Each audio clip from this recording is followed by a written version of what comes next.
Xin chào tất cả các bạn đã có trở lại với kênh của Vạn Hồng Lazada.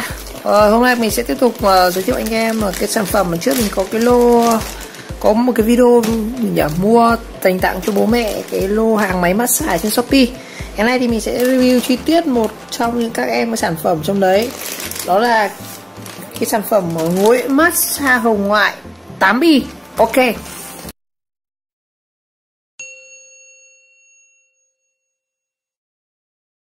Rồi, như video trước thì anh em nào xem cái video đấy thì mình có đã mở hộp mà bung ra cái lô mà 300k này, có 3 món này. Thì có một cái món mình bị phốt, đó là cái này, đó chính là gối massage hồng ngoại 8 bi. Ở đây là 145.000, nhưng mà bây giờ chắc là giá nó sẽ tăng hơn anh ạ. Hồi mình mua là 145.000, bây giờ thì xem nó bao nhiêu tiền. Bây giờ nó lên tới là 179.000 cơ. Hồi mình mua rẻ thế. Đây này. Đó. Cái loại 8 bi thì là 179.000, còn loại 6 bi thì là 229.000.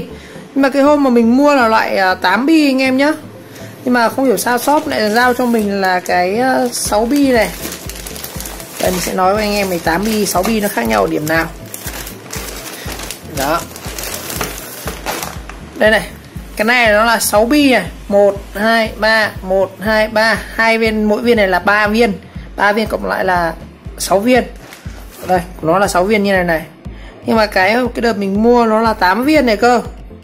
Không hiểu sao shop lại giao cho mình cái là đây, mình đặt là cái đơn là 8 viên này. Rồi, 8 viên như này mà giao cho mình cái 6 viên, mình có liên hệ hỏi lại rồi. Thì ông ấy bảo là ở hôm đấy hết hàng thì ông ấy giao đại cho mình cái 6 viên này. Và cái 6 viên với cả cái 8 viên nó chỉ chênh nhau 10.000 thôi. Và ông ấy có thể nạp thẻ gửi lại cho mình 10k. Tôi cho 10.000 là bao nhiêu. Nhưng ở đây thì mình sẽ giới thiệu. Thì ông bảo là cái 6 viên 8 viên là như nhau, nên ngày mình sẽ giới thiệu anh em. Thực sự mình chưa dùng sản phẩm này. Hôm nay chúng ta cùng review và mình sẽ giới thiệu một chút. Đây, khi mà anh em mua cái gối này, chúng ta sẽ có, cũng chẳng có hộp gì anh em. Mình mua ở Shopee này, mỗi cái túi trông bẩn bẩn này thôi. Mình rất là thất vọng với cái gian hàng này, cái shop này luôn nha anh em. Đó. Đi phụ kiện đi kèm chúng ta sẽ có là phụ kiện cũng chán lắm không ạ. Đây, chúng ta sẽ có một cái sạc như này. Cái này là cái adapter của nó là 12V 2A nha anh em. Đó, adapter gọi là cái sạc cũng đúng đấy. Và đi kèm chúng ta sẽ có một cái tẩu cắm trên ô tô. Cái tẩu của gì này? Không bảo tôi phốt nhá. Nó gì đấy. Cái này thì thực ra mình cũng không dùng, tại vì anh em là có điều kiện mình có thể dùng gối này ở trên Yoyo, anh em để ở trên cái ghế tựa lưng, ghế lái vô lăng ấy, mình có thể cắm cái này vào cái tẩu trên ô tô và cắm này, không phải cắm cái này. Này thì anh em dùng ở nhà thì sẽ sử dụng cái này nhá. Rồi, phụ kiện chúng ta sẽ có một cái sạc cái này thôi, hết rồi, chả có gì. Mình sẽ nói về tính năng của cái gối này. Mình sẽ giới thiệu một chút, thì rất nhiều anh em không biết là cái tính năng của cái gối này nó massage cái gì. Như là cái massage chúng ta sẽ cho cái cổ chúng ta vào đây thì nó sẽ massage vùng vai gáy, nhưng mà cái gối này thì nó có khá nhiều cái tác dụng hay. Và để giới thiệu chi tiết thì trong này mình thấy có ghi rất rõ rồi. Thế này, cái sản phẩm này thì nó sẽ là giúp các bạn có thể massage là chân, tay, cổ, vai, lưng, đùi, giúp anh em có thể có một giấc ngủ sâu sau một ngày lao động học tập cày cuốc mệt mỏi. Rồi, và cái gối này thì nó có đai, đây nó có cái đai đằng sau anh em nhá, cái đai này. Đó, cái đai để giúp anh em có thể mình để vào cái ghế tựa lưng này, ghế ở văn phòng hoặc là ghế xe hơi, sử dụng như là một chiếc gối massage. Đó, nó sẽ có cái này, mình có thể gắn vào ghế gaming, ghế ô tô rồi.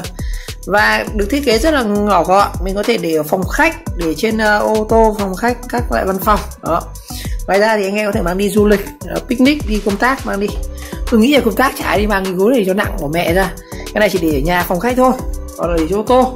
Rồi, về chế độ của nó thì nó sẽ có 3 chế độ. Chế độ là chúng ta chỉ massage thường thôi, tức là nó chỉ quay cái này.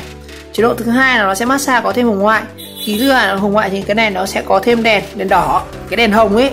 Có rất nhiều ông bảo hồng ngoại thì trùng, nhưng mà cái đèn này nó có tác dụng để làm nóng. Quá làm nóng để khi mà anh em bôi thuốc, bôi rượu lên cổ ấy, thì cái này nó sẽ có tác dụng là nó giúp thẩm thấu cái rượu huyết vào cổ. Đó. Chế độ thứ ba tức là vừa thường, nó vừa massage thường, vừa massage hồng ngoại. Tức là nó sẽ quay một lúc rồi nó tắt, và nó sẽ lên đèn xong nó tắt. Đó, nó gọi là chế độ vừa massage thường, massage hồng ngoại, như 3 chế độ nhá. Đó. Với cái chế độ kia ấy, chế độ vừa massage thường vừa massage hồng ngoại thì mỗi cái nó sẽ quay trong 2 phút 2 vòng, rồi lại chuyển sang hồng ngoại, rồi lại 2 phút lại tắt, cứ đảo. Rồi đây này, có thể dùng để massage cổ, lưng, vai, bụng, đùi, bắp chân, chỗ nào hở rồi có thịt ra thì massage được nhá. Một số lưu ý khi sử dụng cái máy này rất nhiều người mua chả giờ đọc, chả để ý. Tức là cái này nó chạy 30 phút nó sẽ tự ngắt. Và thứ hai là chúng ta không nên massage trong thời gian quá dài thì nó có thể là ảnh hưởng đến xương cốt. Chúng ta chỉ dùng thời gian 30 phút thôi. Và có thể tăng thời gian sử dụng lên sau khi mà đã quen. Và khi dùng xong nhớ rút điện không cháy nổ nhá. Rồi. Và sử dụng bông cồn mình có thể lau cái vệ sinh này. Đấy, ông nào mồ hôi dầu ấy thì nó sẽ ra mồ hôi nó dính vào đây rất là bẩn. Đó, lưu ý xong rồi. Một chút về cái tính năng của cái gối này mình đang giới thiệu trên cái 8B nhá, 8B 6B nó không công dụng gì giống nhau, nó chỉ khác nhau cái này thôi. Bây giờ chúng ta sẽ cắm điện và dùng thử. Đây, mình sẽ cắm điện cho anh em. Chúng ta sẽ có một cái adapter này, anh em tháo cái này ra. Đấy, giới thiệu dùng thử nhá, cắm điện này. Đây, cái chiếc gối chúng ta đây, nó sẽ có duy nhất một cái công tắc này, on off, kết hợp cả mode luôn. Và trong này thì nó sẽ có thoi ra một cái dây như này. Cái này thì mình có thể tháo tay vệ sinh được, nhưng mà tí nữa mình sẽ bung ra cho anh em xem bên trong nó có gì. Đây, ngoài ra thì có sẽ cái đai để anh em có thể là kẹp vào gối, ghế massage kiểu ghế gaming cũng được. Bây giờ chúng ta sẽ cắm điện vào cái lỗ này. Rồi, anh em cắm điện vào. Tương tự nếu anh em dùng ô tô thì anh em cắm cái tẩu để vào ô tô nhá, cung cấp điện 12V cho nó. Rồi sau đó chúng ta sẽ ấn on off đây. Đó, anh em thấy không? Nó đang xoay đấy. Đây là chế độ hồng ngoại nhá, thì nó sẽ có cả đèn đỏ. Và cái đèn này nó sẽ có tác dụng làm nóng cái vùng cổ, hoặc là cái vùng đây, ví dụ mình massage bàn tay này thì nó sẽ làm nóng cái vân tay này, nó sẽ giúp là chúng ta có thể là nhanh, có tác dụng hơn. Và nếu anh em bôi thuốc, bôi rượu rồi ấn lần nữa thì nó sẽ đảo chiều lại nhá. Đó. Thực ra cái này nó tự động đảo chiều đấy. Bây giờ nó đang xoay theo chiều này. Cái này thì nó xoay như này. Rồi, có một chế độ nữa là chế độ massage thường thì nó sẽ không có hồng ngoại. Anh em thấy là nó chỉ không có sáng đèn như cái lúc nãy nữa. Và đây là chế độ massage thường, chỉ massage thường thôi. Nó không có tác dụng là làm nóng cái vùng da, vùng thịt nữa. Rồi, ngoài ra nó có chế độ nữa là chế độ massage vừa massage thường vừa massage cả hồng ngoại. Tức là nó sẽ quay thường như này và sẽ có là cái chế độ sau 2 phút quay đủ 2 vòng thì nó lại có sáng đèn. Nó lại quay 2 phút 2 vòng lại tắt và lại chuyển sang chế độ massage thường. Đây là chế độ đang tắt như này. Đó. Đây là chế độ massage hồng ngoại. Đấy, nghe thấy không? Nó quay theo chiều này nhá, mình gân nó sẽ đảo chiều này. Đó.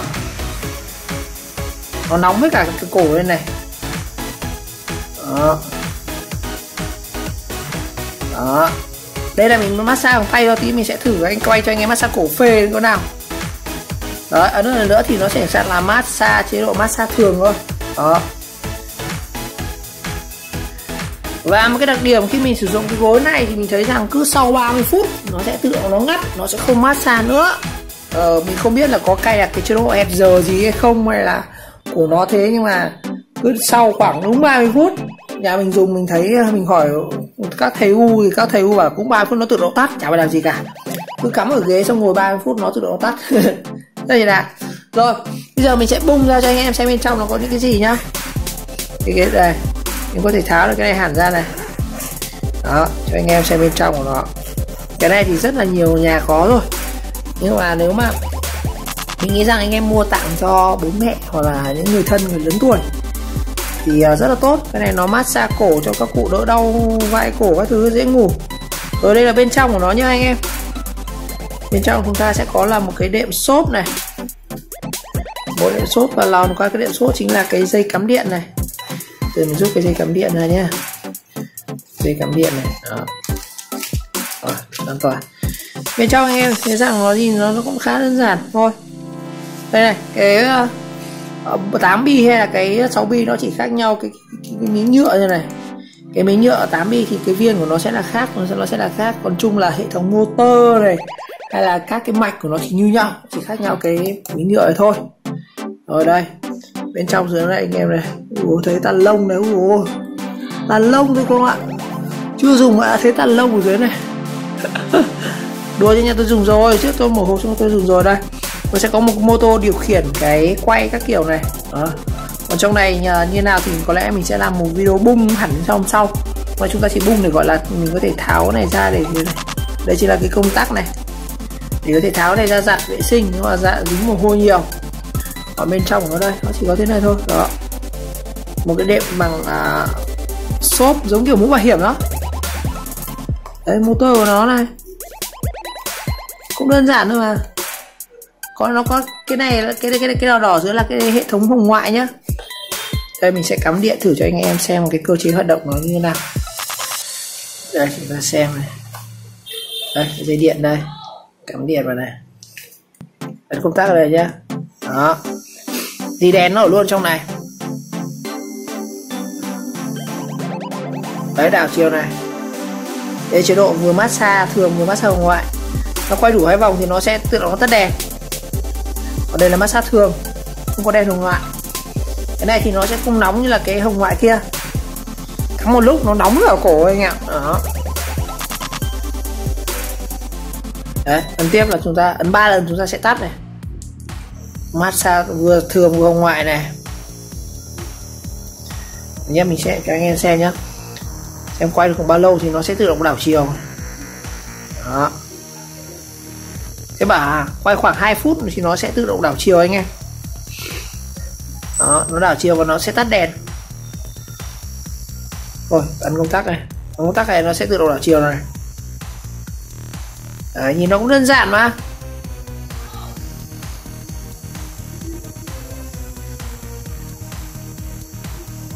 Đấy, tắt này. Rồi bây giờ mình sẽ lắp vào và mình sẽ thử là chúng ta ngồi ở cái ghế game của mình dùng cái máy này xem như thế nào nhé.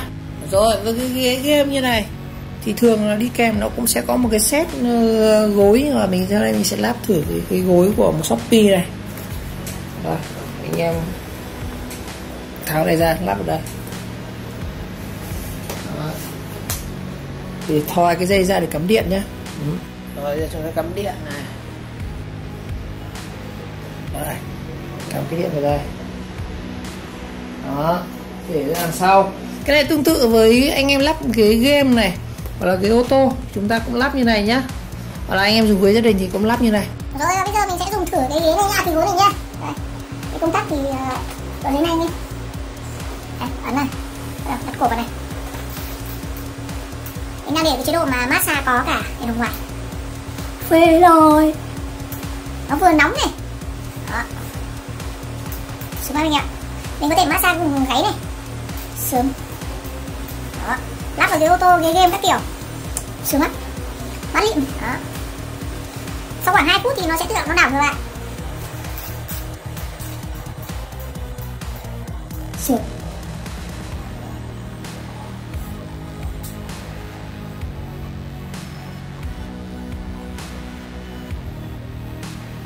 Rồi. Hoặc là đấy, nó tự động nó đảo đấy anh em. Mình chưa ấn gì đâu. Đó. Chắc nó sẽ sướng rồi. Ý là chúng ta không nên dùng quá lâu nhé. Dùng quen là chúng ta dùng lâu, còn nếu mà chưa quen thì có khi dùng massage kiểu răng là sướng anh ạ. Mình cứ hơi ấn cái đầu mình xuống này.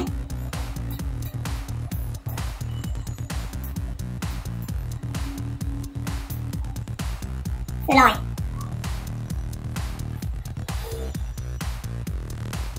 Sướng lắm mọi người.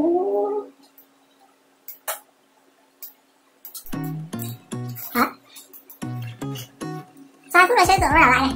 Mình sẽ chuyển sang một chế độ nữa là chế độ này, xem nó có 3 chế độ. Cảm giác như ai đang bóp vào bụng. Vừa thích. Không hiểu cổ không ạ? Cái này mình thấy nó chuyên để massage cổ ấy, massage vai gáy, phần cổ ấy. Mà thay nó cũng cổ phải mua cái này dùng. Sướng quá. Phải ngồi thẳng cổ ngồi nghiêng luôn, bóp thôi. Cảm giác như bốt ấy. Sướng. Đấy, nó tự động đảo chiều đấy, các thấy không? Khá là phê. Ngoài ra thì nó cũng mốt của nó, một mốt nữa là mốt không có đèn hồng ngoại này. sẽ thế này. Đây là chế độ không hồng ngoại, nó sẽ không nóng cổ đâu. Cái đèn hồng ngoại này nó chỉ có tác dụng là nóng đấy nhá. Một số bác bảo là cái đèn hồng ngoại có tác dụng diệt khuẩn, nhưng chắc là phải cái dòng mà Picinit chuyên nghiệp hơn, có cả cái chống các kia. Đấy, cái nào này nó chỉ có cái hồng ngoại để gọi như là nó làm nóng cổ thôi. Đây cái đấy giá rẻ mà, chỉ có 140 mấy nghìn thôi. Chị ấn sang cái loại con đèn này, đây là tắt này. Và tùy là 30 phút thì nó sẽ tự động ngắt. Anh em sẽ không bấm được nữa, nó sẽ tự ngắt. Nó hết cái một cái lộ trình rồi. Đó, xuống lắm các bạn. Thích lắm.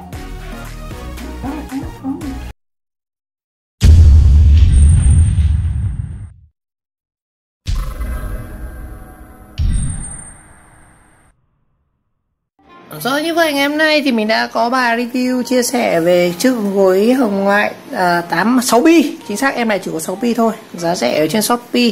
Và giá chỉ có bao nhiêu nhỉ? 145.000 em này. Và cũng như các cái công dụng cũng như là cái lưu ý khi mà sử dụng nó. Cảm nhận rồi xong lại lần đầu dùng thì nó rất là đau, như kiểu ai đấm vào cổ mình. Nhưng lần thứ hai, lần thứ ba sử dụng đi chúng anh em sẽ thấy rất là dễ chịu anh em. Và cái này dùng rất là dễ ngủ. Rồi một lần nữa cảm ơn các bạn đã theo dõi video clip, và nếu thấy video hay và ý nghĩa các bạn nhớ like, subscribe của kênh và chờ đón các video tiếp theo. Chúng ta sẽ có những trải nghiệm các sản phẩm khác nhé.